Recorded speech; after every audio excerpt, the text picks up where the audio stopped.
আসসালামু আলাইকুম রহমতুল্লাহ। আমি সর্দার রিয়াদ, উত্তরা সাধারণ ছাত্র জনতার পক্ষ থেকে আপনাদের সামনে কথা বলছি।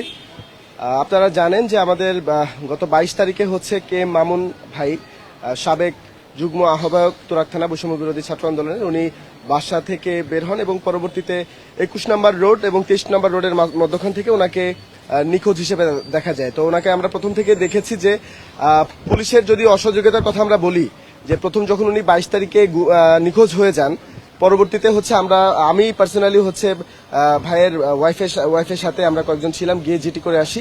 জিটি করার পর থেকে পুলিশ তাদের কাজ শুরু করে। বাট পুলিশের কাজ যদি বলি যে খুব বেশি তৎপর ছিল, এটা আমরা বলতে পারছি না, বা পুলিশের কাজে আমরা তাদেরকে খুব বেশি তৎপর দেখি নাই। ওনারা গুম হওয়ার পরে উনি নিখোঁজ হওয়ার পরে যখন আমরা জিটি করতে গেলাম, পুলিশ আসলো, সিসিটিভি ফুটেজ ওনারা চেক করতেছিল। তো প্রত্যেকটা সিসিটিভি ফুটেজ আমরা পার্সোনালি খুঁজে খুঁজে বের করেছি। পুলিশরা যে সবগুলো ফুটেজ বের করেছে, পুলিশ নিজেও এটা বলতে পারবে না, এবং প্রত্যেকটা ফুটেজ আমাদের নিজ থেকে বের করে আসা। তো প্রথম উনি নিখোঁজ হওয়ার একদিন পরেও উনি আসলে ওনাকে কি নিয়ে যাওয়া হয়েছে না উনি কি হয়েছে না হয়েছে কিছুই আমরা জানতে পারি নাই। এই কারণে হচ্ছে আমরা কোনো সিসিটিভি ফুটেজের ক্যামেরা আমরা তখন পর্যন্ত পাই নাই। তো পরবর্তীতে হচ্ছে আমরা একটা বাসাকে টার্গেট করি যে এই বাসার সিসিটিভি ক্যামেরা হচ্ছে অনেক হিডেন অবস্থায় আছে একটা গাছের ভিতরে। তো এখানে হয়তোবা ফুটেজটা থাকতে পারে যে ওনাকে এখান থেকে নিয়ে যাওয়া হয়েছে। তো পুলিশকে আমরা বললে পুলিশ রাতের বেলায় ওখানে যায় এবং পুলিশ বলে যে এটার প্রয়োজন নাই। হ্যাঁ, পরবর্তীতে আমরা বাড়িওয়ালার সাথে কথা বলি, বাড়িওয়ালা আমাদেরকে বলে সকাল 10টার সময় আসতে, সকাল 10টার সময় আপনাদেরকে আমরা ফুটেজ দিব। পরবর্তীতে যখন আমরা এটা নিয়ে পুলিশকে জিজ্ঞাসাবাদ করি, ভাই আপনারা কি ফুটেজটা চেক করেছেন কিনা, ওনারা আমাদেরকে জানিয়েছিলেন যে হ্যাঁ আমরা ফুটেজটা চেক করেছি, ওনাকে ওখানে দেখা যায় নাই। আমরা পরবর্তীতে যখন ওনাকে জিজ্ঞেস করছি ভাই আপনি কি শিওর দেখেছেন যে ওখানে দেখা যায় নাই, তারা বলেছে যে জি ওখানে দেখা যায় নাই। পরবর্তীতে আমি র্যাবের একটা ভাইয়ের সাহায্য চেলে বিকালের দিকে হচ্ছে র্যাব আমাকে জানায় যে ভাই আমি পুলিশের সাথে কথা বলেছি, পুলিশ আমাকে বলেছে যে আমরা সিসিটিভি ফুটেজ ক্যামেরা চেক করেছি, তাকে এখানে দেখা যায় নাই। তো আপনারা যদি পারেন আপনারা নিজ থেকে এটা দেখতে পারেন। আর তারপরে পরবর্তীতে হচ্ছে আমরা যখন বাড়িওয়ালার সাথে যাই বা ওইখানে যাই এবং তারনের সাথে একটু জোর জবরদস্তি করে হচ্ছে ফুটেজটা আমরা দেখি, এবং ওই ফুটেজে আমরা দেখতে পাই যে কে মামুন ভাইকে অটোতে করে 2 থেকে 3 জনের মতো লোক ওনাকে উঠিয়ে নিয়ে যাচ্ছে, যেটা আমাদের জন্য খুবই অ্যালার্মিং একটা বিষয়। যে আমরা বারবার বলার পরেও কেন পুলিশ সেই ক্যামেরাটা ওরা বারবার দেখে না, এবং আমাদেরকে কেন বললো যে তারা দেখেছে বাট তাদেরকে ওইখানে দেখা যায় না। এবং পুলিশ বারবার চেষ্টা করছিল ব্যাপারটাকে এক কেন্দ্রিক নিয়ে যেতে। যেমন আপনারা দেখবেন যে একটু আগে আমাদের ডিসি মহোদয় হচ্ছে এখানে বলেছেন যে সে সুস্থ আছেন, তার সাথে তেমন কিছুই হয় নাই, এবং মানে তাকে মানে নর্মালি পাওয়া যাচ্ছে। হ্যাঁ, তাদের জিজ্ঞাসাবাদ করতেছে, সে কারো নাম বলে নাই ইত্যাদি ইত্যাদি। আমার কাছে মনে হয়েছে যে ডিসি স্যার পর্যাপ্ত তথ্য আপনাদেরকে দেয় নাই, এবং তাদের বক্তব্যটা ছিল টোটালি হচ্ছে এক কেন্দ্রিক, এবং আমাদের কাছে মনে হয়েছে ব্যাপারটা অসত্য। হয়তোবা তদন্তের সাপেক্ষে অনেক কিছু তারা বলেন না, এটা হতে পারে।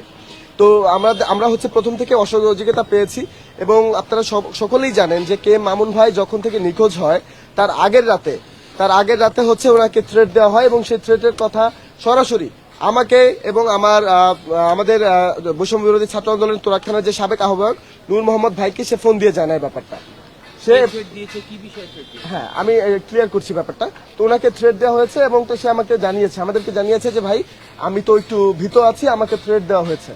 আমি তাকে প্রশ্ন করলাম যে ভাই কেমন থ্রেট দেওয়া হয়েছে, সে বলেছে যে তাকে নাকি দেখায় দেওয়া হবে, কিয়ামত থেকে কিয়ামত করা হবে, এবং কিয়ামত থেকে কিয়ামত করার যে ফুটেজটা সেটা আপনাদের সামনে উপস্থাপন হয়েছে কিনা আমি জানি না।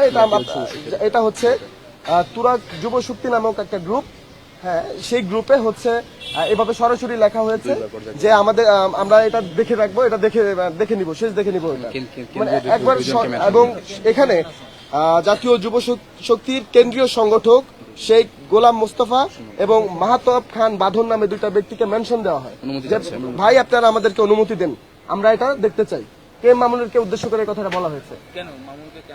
মামুনকে বলার কারণ হচ্ছে একটাই যে এখানে আমাদের উত্তরার যে যুবশক্তির কমিটি মানে যে ভাইয়েরা আছে, অনেকে আছে সেন্ট্রাল এবং অনেকে আছে তারা এখন সমর্থন করে কাজ করতেছে, স্টিল নাও কাজ করতেছে পরিচয় বহন করে, যদিও তাদের কোনো কমিটি নেই। আমাদের কাছে অনেক অভিযোগ আছে। বাংলাদেশ জাতীয় যে যুবশক্তি আছে তাদের যে উত্তরার যে লোকজন আছে তারা সরাসরি আওয়ামী লীগকে পুনর্বাসন করছে এবং এটার পর্যাপ্ত পরিমাণ প্রমাণ আমাদের কাছে আছে। সেন্ট্রাল কমিটি থেকে তাদেরকে মানে তারা আমি আমাদের এখানে যে আপনারা খবর নিয়ে দেখবেন যে আমাদের যুব শক্তির কেন্দ্রীয় মুখ্য সংগঠক থেকে শুরু করে সংগঠক 3-4 জন এখানে উত্তরাতে আছে সবাই। তো তারা সরাসরি আওয়ামী লীগ পুনর্বাসনের সাথে জড়িত এবং এটার সমস্ত প্রমাণ আমাদের কাছে আছে। জি, মামুন এটা বিরোধিতা করেছিল এবং মামুন হচ্ছে এই প্রমাণগুলো সামনে তুলে নিয়ে এসেছিল এবং এই প্রমাণটা সামনে তুলে নিয়ে আসার কারণেই হচ্ছে তাকে সমস্ত হুমকি ধমকি দেওয়া হয় এবং হুমকির চেষ্টা করেছিল হচ্ছে যুব শক্তির গ্রুপে থাকা একজন, নাম হচ্ছে সাব্বির। সে যুব শক্তির ব্যানারে অনেক কার্যক্রম করেছে, সেটার প্রমাণ আমাদের কাছে আছে। আচ্ছা, আওয়ামী লীগের প্রথমত হচ্ছে আমরা একটা জিনিসকে দেখেছি যে সেটা হচ্ছে আমাদের আন্দোলন, জুলাই আন্দোলন শুরু হয়েছিল 16 তারিখে আমাদের উত্তরাতে, মেইনলি 16 তারিখে শুরু হয়েছিল এবং জুলাই মাসের 29 তারিখে উত্তরা পশ্চিম থানার যুব প্রজন্ম লীগের যে কমিটি হয়েছে সেই কমিটির যে সভাপতি নাম হচ্ছে সাব্বির, তাকে যুব শক্তিতে পুনর্বাসন করা হয়েছে। এই সাব্বিরই কি তাহলে ওই হুমকিটা দিয়েছে? জি, সাব্বির হুমকিটা দিয়েছিল এবং আমরা সভাপতি, জি উনি সভাপতি ছিল, রানিং সভাপতি ছিল এবং উনি যে ছাত্রদের উপর আক্রমণ করতেছে এটার ক্লিয়ার ফুটেজ আমাদের কাছে আছে যে তিনি ছাত্রদেরকে মারতেছে এবং এটা প্রশাসনকে দেওয়া হয়েছে।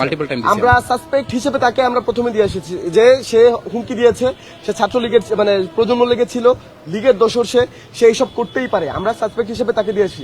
কিন্তু প্রশাসন তাদেরকে কোনো ধরনের কোনো জিজ্ঞাসাবাদ করে নাই।